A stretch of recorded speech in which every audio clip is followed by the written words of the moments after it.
Mayong udto kanatong tanan. Both readings in our liturgical celebration today prove to us that God does marvelous things, even if it seems very impossible in our human terms, even if it's contrary to the law of nature. In the first reading from the book of Judges, we're told about the wife of this man, Manoah. However, the name of the wife was not made mention in the Bible. That she was a barren woman, and yet by God's will, she bare a son, and her son was Samson, the very famous judge in the Bible story, or a biblical judge who will liberate the people of Israel from the bondage of their enemies.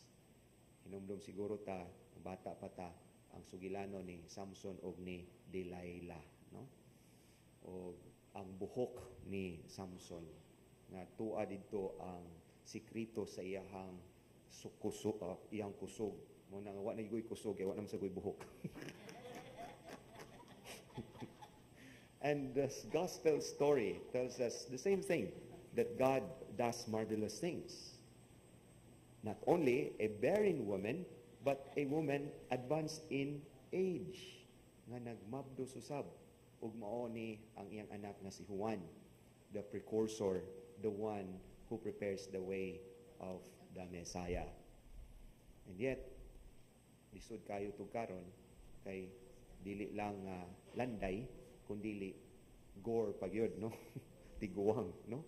Kung atong tanaw, no, ato siguro una-unaon imagine kung makita ta ini nga tiguang nga nagmabdos di kita makasas tuno na o makaingon ta diin man ni nag-igat-igat si Manaw nga nagmabdos pa man. And yet beyond that we see the hands of God, not the natural course of nature, but a God with mission, a God that lets people to participate in His mission. And yet this is not only about proclaiming God's might, but there is always the cooperation of men and women in the economy of salvation. Kung nagduda pa ni ang wife ni Manoah nga magmabdo siya, then dili mahimugso si Samson. Kung nagduda unta sad si Elizabeth, si Isabel nga magmabdo siya, diha sa siyang katigulangon, dili sad unta mahimugso si Juan. And yet there is a kind of a twist, because Zechariah teaches us something very important when it comes to God's will. Wa siya mituo og mahinungdan nga naamang. Di nato ingnon ang tanang mga amang wa na natuo, ha.